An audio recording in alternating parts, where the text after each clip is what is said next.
멋이라? 네, 녹화일 기준 미국은 올해 거래일을 단 이틀만 남겨두고 있는데요. 오늘은 글로벌 기관들이 2026년 미국 주식시장을 어떻게 전망하고 있고 우리가 또 여기서 좀 유심히 봐야 될 게 뭔지 좀 살펴보도록 하겠습니다. 올 들어 S&P 500 지수는 17.4%가량 상승을 했습니다. 내년에는 이제 기관들이 7,100에서 8,100 정도 선을 전망을 하고 있는데요. JP모건은 7,500, 골드만삭스 7,600, 모건스탠리 7,800 정도 이제 예상을 하고 있어요. 현재 시간으로 27일 기준 이제 평균 그 블룸버그 데이터를 보면 평균 7,555포인트 정도로 현재 수준 대비 9%가량 상승 가능성을 점치고 있습니다. 근데 이게 또 팩트셋 기준으로는 거의 8,000에 육박을 하고 있어서 좀 기관마다 편차가 큰 편입니다. 대체적으로는 상승의 무게를 두고 있는데 이제 공통점은 모두가 다 오르는 이제 랠리가 아니고 조건부 상승이라는 점을 확실히 하고 있습니다. 일단 상승 조건을 보면 통화 정책이 일단 완만하게 완화가 돼야 되고요. 또 AI 관련 투자가 실질적으로 이익으로 연결되는지를 확인을 할 수 있어야 됩니다. 또 리스크는 고밸류에이션, 이미 밸류에이션이 굉장히 높은 상황이죠. 또 정치 지정학적 불확실성, 기술 섹터에만 집중되어 있는 이제 현재 상황, 이런 것들을 꼽았습니다. AI 캐펙스를 보면 내년에도 구조적으로 이 AI 자본 지출, 어마어마한 자본 지출은 계속될 거다. 이렇게 전망을 하고 있습니다. 올해 2분기에 AI 캐펙스가 미국 전체 GDP 성장의 35%를 이미 초과를 했거든요. 근데 이거를 연말 기준에서 보면은 50%를 돌파할 거다. 이렇게 이제 블랙록은 보고 있어요. 그래서 그 하이퍼스케일러라고 부르는 이제 빅테크들이 AI 투자가 이제 어마어마하게 늘어나면서 생산성이 좋아져서 EPS, 즉 주당 순이익 상승으로 이어져서 이게 주가 상승으로 연결되는 요 흐름의 구조가 내년에도 이어질 거다. 이렇게 지금 보고 있고요. 대부분 기관들은 내년이 특히 AI 투자에 이 거시경제학적 영향이 나타나는 원년이 될 거다. 이렇게 보고 있습니다. 근데 흥미로운 점은 이게 보면은 기관들마다 좀 미묘하게 AI에 대한 관점이 약간 달라요. 이걸 얼마나 크게 보느냐, 아니면 이거에 너무 이제 과대 포장돼 있는 게 아닌가, 약간 미심쩍어 하는 데들도 있는 것 같고, 블랙록은요, AI 발전이 본격화가 되면서 미국이 지난 150년 동안 유지해온 2% 성장의 장기 그 추세를 돌파할 수 있을 거다라고 봤습니다. 이 젠슨하고 엔비디아 CEO가 나와가지고 예전에 왜 AI가 세계 GDP를 5배가량 더 늘릴 거다 이렇게 얘기를 했었잖아요. 그거랑 이제 같은 맥락으로 보면 될 것 같아요. 그래서 블랙록은 내년 전망 핵심 키워드로 뭘 제시했냐면 마이크로 is 매크로. 그러니까 즉 미시 변수, AI 캐펙스라는 미시 변수가 이 거시 매크로를 흔들 수 있는 하나의 거시 변수로 작용할 거다. 이렇게 얘기를 했어요. 그래서 개별 기업이 거시 지표를 움직인다라고 봤죠. 그게 무슨 말이냐면 AI 투자 자체가 이제 구글이나 이제 MS의 그 투자 계획 발표가 연준의 금리 결정만큼이나 중요해지는 이제 변수가 될 거다. 이렇게 보고 있고, 이렇게 되면은 개별 기업들의 이제 컨퍼런스 콜 실적 발표할 때 그 발표가 마치 연준의 기준금리 결정 같은 이제 그런 거시경제 이벤트가 될 수도 있다는 거죠. 그래서 AI 투자로 인한 이제 거대한 서사가 펼쳐질 거다. 엄청나게 중요한 이 지표로 보는 이제 회사가 바로 이제 블랙록이었어요. 근데 반면에 또 JP모건은 뭐라고 봤냐면 AI는 기존의 거시경제의 틀 속에서의 어떤 부스터 역할을 해줄 거다. 이렇게 봤어요. EPS를 끌어올릴 수 있는 부스터 역할을 하고 있다는 거죠. 그래서 거시경제가 이제 거시경제 환경이 금리도 낮아지고 좀 유동성도 풍부하고 이렇게 거시 환경이 받쳐질 때 AI 투자도 이제 시너지를 내서 이 실력을 폭발시킨다는 걸로 조건부 낙관론을 펼쳤고요. 그러면서 상반기 미국 경제는 3% 정도 성장 후에 하반기에는 1에서 2%가량 성장률이 조금 떨어지는 흐름을 이제 보일 거다. 이렇게 전망을 했고,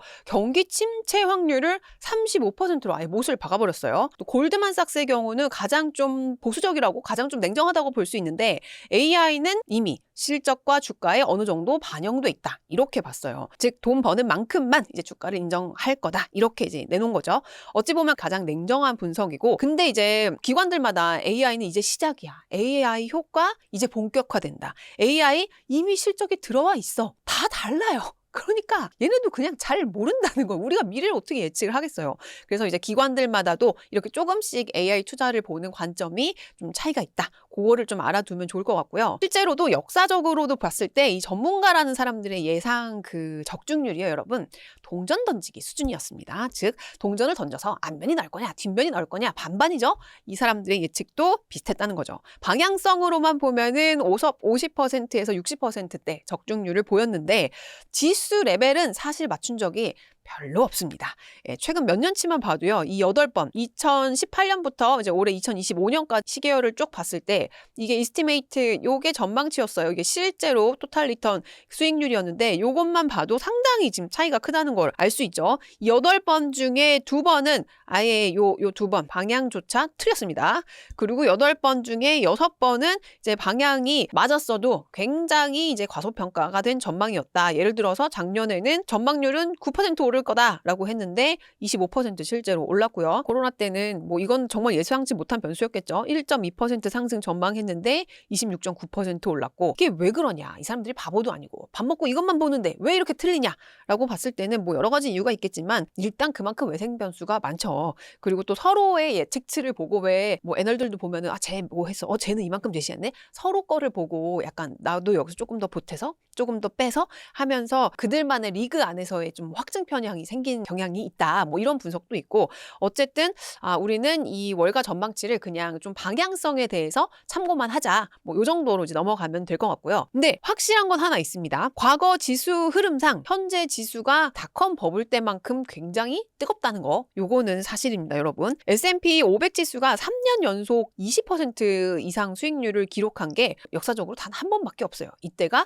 1995년부터 이제 시작돼서 2000년 초 닷컴 버블 이제 붕괴 직전까지 이 절정에 달했던 시기가 3년 연속 20% 이상 상승률을 기록을 했는데 근데 지금 2023년도 20%가 넘었고요. 2024년도 20%가 넘었고요. 2025년 올해 지금 17%잖아요. 이 거래일 안에 이제 3% 이상 오르면은 올해도 20%가 넘어서 이제 역사적으로 두 번째로 지금 3년 연속 20%를 달성하는 그런 상황이란 말이죠. 그래서 올해가 굉장히 지금 뜨거운 상황이다. 요거는 이제 사실이고 또 이걸 20%가 아니고 10%로 상승률을 줄여서 봤을 때도 1949년 이후에 S&P 500 지수가 3년 연속 20% 이상 상승한 게 이제 4차례 정도 있는데 4년 차 그러니까 3년 연속 오르고 4년 차 때 좀 어땠나 보니까 평균 4.6% 그러니까 좀 그 전까지의 절반 정도만 이제 올랐더라. 뭐 이렇게 과거의 수치를 보면 나와 있어요. 근데 이것도 보면은 1952년에는 4년 차에 11.78% 더 올랐죠. 1998년에는 26.67% 뭐야 이거는 2배 됐잖아. 근데 2015년은 마이너스 0.73%, 2022년은 마이너스 19.44%. 이게 평균이 4.57이라고 해도 이게 뭐야? 너무 크잖아요. 그러니까 내년이 어떻게 될지는 요것만 봐서도 알 수가 없다라는 그런 결론에 지금 이르게 됐습니다. 어쨌든 지금 현 상황은 지수가 굉장히 뜨거운 상황이라는 거. 역사적으로도 중간 선거가 있던 해는 변동성이 좀 확대가 되면서 대통령 4년 임기 중에서 가장 낮은 수익률을 이제 기록해 왔다는 것도 이제 체크를 해보시면 좋을 것 같아요. 내년에는 조금 이제 한 소끔 오르긴 올라도 조금 이제 올해보다 좀 덜 오를 수 있다 뭐라는 거죠. 아무래도 이제 정치 불확실성이 커지고 이제 재정이나 규제 정책의 방향이 좀 불명확하니 리스크 회피 현상이 강해지는 거고요. 중간 선거의 평균 수익률을 보면은 이제 과거 4에서 6%대 이제 상승을 했고, 근데 선거 직후 1년간은 날아갔어요.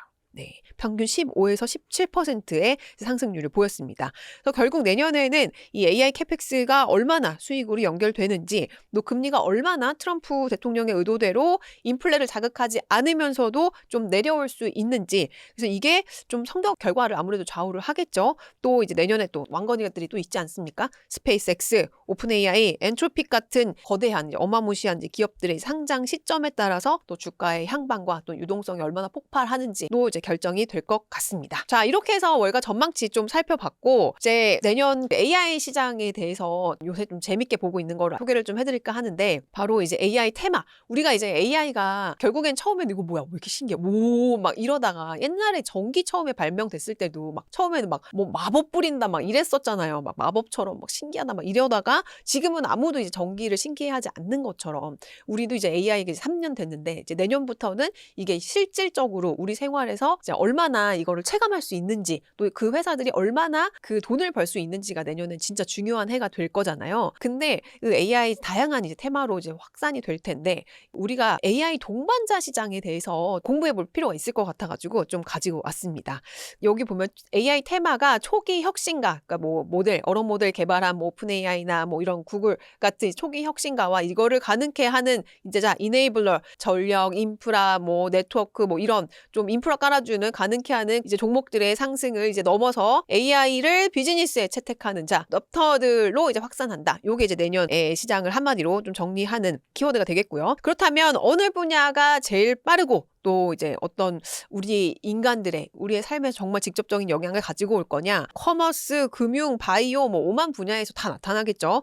근데 그 중에서도 우리한테 아직은 익숙하지 않지만 이미 급성장하고 있는 서구나 일본 같은 데서는 급성장하고 있는 분야가 바로 이 AI 컴패니언 동반자 시장입니다. 저희 얼마 전에 그 강정수 박사님 나오셔서도 이제 말씀을 주셨는데 이 시장이 어디까지를 뭐 동반자로 볼 거냐? 뭐 진짜 나의 정서적으로 막 내 여자친구, 남자친구 막 이런 것만 동반자로 볼 거냐 아니면 내 업무 비서, 소셜 로봇 같은 이런 하드웨어도 포함을 할 거냐 뭐 이거에 따라서 이제 시장 전망치를 규정을 할 수 있는데 굉장히 이제 편차가 커요. 근데 가장 많이 인용되는 게 이 그랜드뷰 리서치를 이제 통계로 보면은 2024년 시장 규모가 282억 달러에서 2030년도에는 1,408억 달러. 그러니까 우리 돈으로 약 200조 원 규모로 연평균 성장률이 무려 31%입니다, 여러분. 이 범위가 정서적, 친구, 개인 비서, 업무 생산성 동반자까지 어쨌든 좀 폭넓게 본 이 시장 규모 전망이고요. AI 동반자 아직 좀 우리 왜 강아지 같은 거 생각하면 좋을 것 같아요. 뭐 사람은 만나기는 피곤한데 좀 외롭기는 하고 그럴 때 이제 강아지가 되게 우리의 정서적인 위안을 주잖아요. 뭔가 강아지가 좀 이렇게 로봇처럼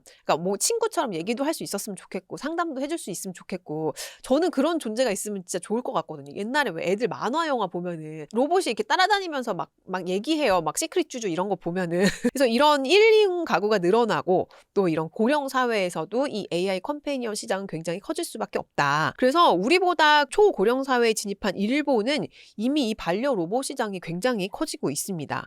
우리 왜 옛날에도 왜 이렇게 인형 배 이렇게 누르면 I love you 막 이런 인형이 있었잖아요. 그런 소리 나오는 그 인형의 좀 업그레이드 버전이라고 보면 되는 거죠. 일본 전자제품 그 업체 카시오 이제 시계 만드는 그 카시오 그 회사가 작년에 출시한 AI 펫 제품 이름이 모플린인데 이게 사용자 행동에 반응해서 이제 400만 가지가 넘는 감정 표현을 구현을 한다고 합니다. 거칠게 다루면 얘가 막 이렇게 막 쫄고 막 엄청 예뻐해주면은 막 꼬리를 막 이렇게 흔들고 엄청 진짜 살아있는 동물 같다고 하더라고. 이게 가격이 한 개당 60만 원이 넘어요. 근데도 이제 품절이 나기도 했고 이런 친구들이 뭔가 내 옆에서 내가 얼만큼 잘 돌봐주느냐에 따라서 막 반응 보이고 이러면은 내 말투를 기억했다가 나한테 막 반응을 보이고 막 이러면은 진짜 이게 사람인지 기계인지 뭔지 알게 뭐야. 좀 그냥 너무 나에게 정서적으로 위안을 주는 그 존재가 될 수 있잖아요. 그래서 이런 시장이 앞으로 점점 커질 거다. 그리고 실제로 다음 주에 열리는 글로벌 최대 IT 가전 전시회 CES에서도 이 AI 컴패니언들이 대거 선보일 걸로 출시가 될 걸로 예측이 되고 있어요.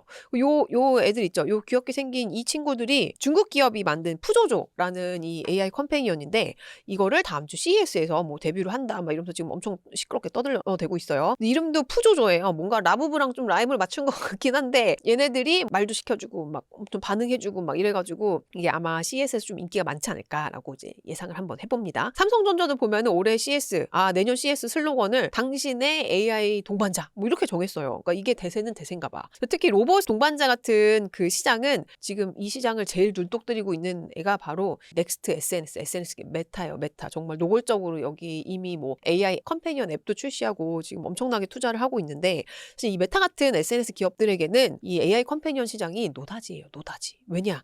SNS 기업들의 지상 최대 과제가 뭡니까, 여러분? 체류 시간을 늘리는 거잖아요. 근데 우리 마음에 맞는 친구 한 명 사귀면 왜 하루 종일 수다 떨 수 있는 것처럼 잘 만든 AI 친구 한 명이 사용자의 체류 시간을 늘려주고 심지어 정말 딥한 대화를 할 거 아니에요. 그러면은 개인 데이터와 취향, 감정, 맥락까지 정말 딥하게 들어가서 거기에 맞는 광고 막 다다닥 다 넣어줄 거 아니야. 그러면은 이 메타는 얼마나 이 꿀단지 같은 존재겠어요. 그래서 지금 뭐 이게 말투는 어땠으면 좋겠니? 뭐 어떤 캐릭터는 어땠으면 좋겠니? 막 이런 것들을 하나하나 디테일하게 지금 짜고 있는 그런 상황입니다. 실제로 인스타와 왓츠앱의 그 AI 캐릭터를 직접 도입을 했고요. 친구, 멘토, 연인 등등 각 타입별로 지금 실험을 하고 있어요.